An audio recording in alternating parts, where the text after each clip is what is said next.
다 함께 사도신경을 고백함으로 11월 16일 새벽 예배를 드리도록 하겠습니다. 전능하사 천지를 만드신 하나님 아버지를 내가 믿사오며 그 외아들 우리 주 예수 그리스도를 믿사오니 이는 성령으로 잉태하사 동정녀 마리아에게 나시고 본디오 빌라도에게 고난을 받으사 십자가에 못 박혀 죽으시고 장사한 지 사흘 만에 죽은 자 가운데서 다시 살아나시며 하늘에 오르사 전능하신 하나님 우편에 앉아 계시다가 저리로서 산자와 죽은 자를 심판하러 오시리라. 성령을 믿사오며 거룩한 공예와 성도가 서로 교통하는 것과 죄를 사하여 주시는 것과 몸이 다시 사는 것과 영원히 사는 것을 믿사옵나이다. 아멘. 이 아침에 우리가 함께 나눌 말씀은 사사기 7장 15절에서 25절까지 말씀입니다. 우리 함께 읽도록 하겠습니다. 기드온이 그 꿈과 해몽하는 말을 듣고 경배하며 이스라엘 진영으로 돌아와 이르되 일어나라 여호와께서 미디안과 그 모든 진영을 너희 손에 넘겨 주셨느니라 하고 300명을 세 대로 나누어 각 손에 나팔과 빙 항아리를 들리고 항아리 안에 횃불을 감추게 하고 그들에게 이르되 너희는 나만 보고 내가 하는 대로 하되 내가 그 진영 근처에 이르러서 내가 하는 대로 너희도 그리하여 나와 나를 따르는 자가 다 나팔을 불거든 너희도 모든 진영 주위에서 나팔을 불며 이르기를 여호와를 위하라 기드온을 위하라 하라 하니라. 기드온과 그와 함께 한 100명이 이경초의 진영 근처에 이른즉 바로 파수꾼들을 교대할 때라. 그들이 나팔을 불며 손에 가졌던 항아리를 부수니라. 세대가 나팔을 불며 항아리를 부수고 왼손에 횃불을 들고 오른손에 나팔을 들어 불며 외쳐 이르되 여호와 기드온의 칼이다 하고 각기 제자리에 서서 그 진영을 에워싸매 그 온 진영의 군사들이 뛰고 부르짖으며 도망하였는데 300명이 나팔을 불 때 여호와께서 그 온 진영에서 친구끼리 칼로 치게 하심으로 적군이 도망하여 스레라의 벳시다에 이르고 또 다밧에 가까운 마헬부홀라의 경계에 이르렀으며 이스라엘 사람들은 납달리와 아셀과 온 므낫세로부터 부름을 받고 미디안을 추격하였더라.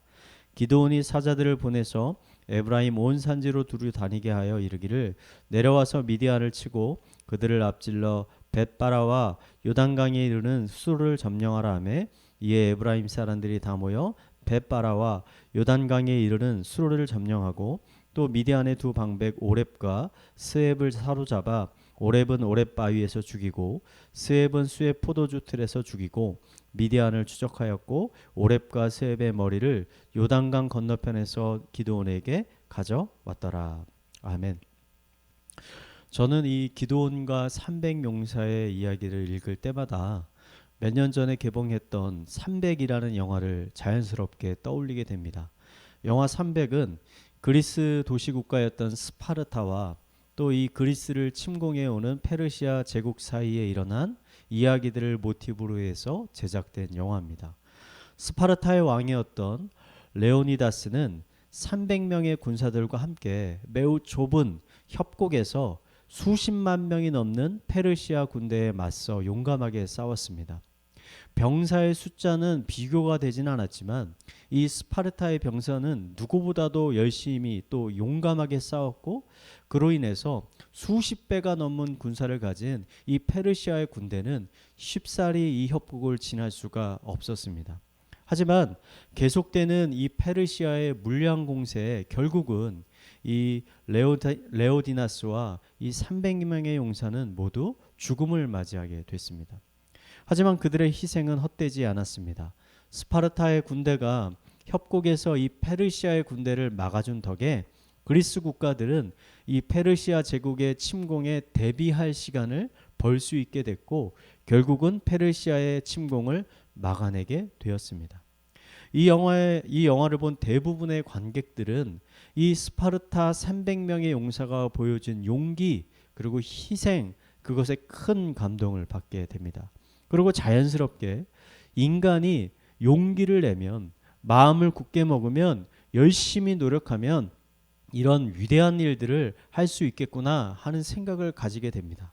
저는 이 지점에서 이 영화의 이야기와 오늘 우리가 읽은 기드온의 300용사의 이야기가 정확하게 정반대의 위치에 있다라는 생각을 하게 됩니다. 두 이야기 모두 공교롭게도 300명의 군사들이 등장합니다. 그리고 그들이 싸우는 대적은 그들보다도 훨씬 많은 군대를 가지고 있었습니다. 상식적으로는 싸워서는 결코 이길 수 없는 싸움이었습니다. 이런 상황 가운데 두 이야기는 전혀 다른 해답을 우리에게 제시하고 있습니다. 스파르타와 300용사의 이야기는 아무리 대적이 대단하고 강하더라도 인간이 용기를 가지고 열심히 노력하면 그 강력한 상대조차도 물리칠 수 있다라는 메시지를 우리에게 전달해 줍니다. 다시 말해서 인간은 위대하다는 메시지를 우리에게 전하는 겁니다. 기드온의 이야기는 어떻습니까? 정반대입니다.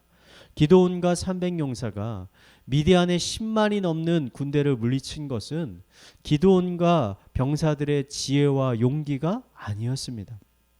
그들이 미디안과의 전쟁에서 승리할 수 있었던 것은 그들에게 하나님의 놀라운 도우심이 있었기 때문입니다.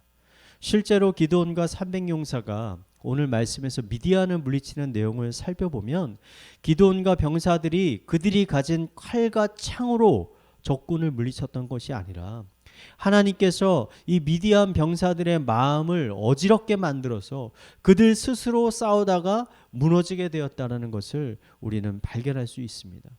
이 두 이야기 모두 300명의 용감한 군사들이 그들보다 훨씬 더 강하고 훨씬 더 많은 숫자를 가진 대적을 물리친 이야기지만 그들이 승리하게 된 원인에 대한 해석이 전혀 다르다는 것입니다.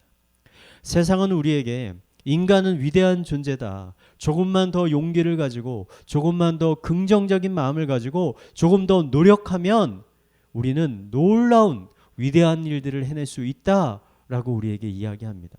하지만 성경은 정반대로 이야기합니다. 성경은 인간은 연약한 존재라고 말합니다.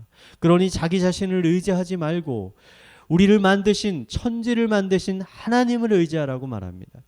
자기가 가진 것들을 의지하지 말고 오히려 자기가 가진 것들을 내려놓고 하나님의 놀라운 도우심을 신뢰하라고 이야기합니다. 기드온에게는 본래 3만 명의 군사가 있었습니다. 하지만 하나님은 병사들의 숫자가 너무나 많다고 하시면서 대부분의 병사들을 돌려보내시고 300명만 남게 하셨습니다. 왜 이렇게 하셨을까요?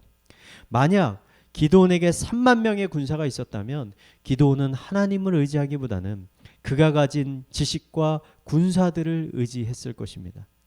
그리고 전쟁에서 승리했을 때 하나님께 영광을 돌리기보다는 용감하게 싸워서 이긴 자신과 병사들에게 영광을 돌릴 것이기 때문이었습니다. 세상을 살다 보면 우리가 감당하기 벅찬 고난과 어려움과 문제들이 찾아올 때가 있습니다. 그때 우리는 어떻게 반응해야 할까요? 스파르타의 300용사가 되어야 할까요? 아니면 기드온의 300용사가 되어야 할까요? 거인 골리앗에 맞서 싸우러 나온 소년, 자그마한 소년이었던 다윗은 자신을 비웃고 있는 골리앗에게 이렇게 말했습니다. 또 여호와의 구원하심이 칼과 창에 있지 아니함을 이 무리에게 알게 하리라. 전쟁은 여호와께 속한 것인즉 그가 너희를 우리의 손에 넘기시리라. 전쟁은 우리에게 속한 것이 아니라 전쟁은 여호와 하나님께 속한 것입니다. 칼과 창이 우리를 구원하는 것이 아니라 하나님의 놀라운 자비하심과 인자하심과 하나님의 놀라운 능력이 우리를 모든 환난과 고난과 문제 가운데서 구원하는 것입니다.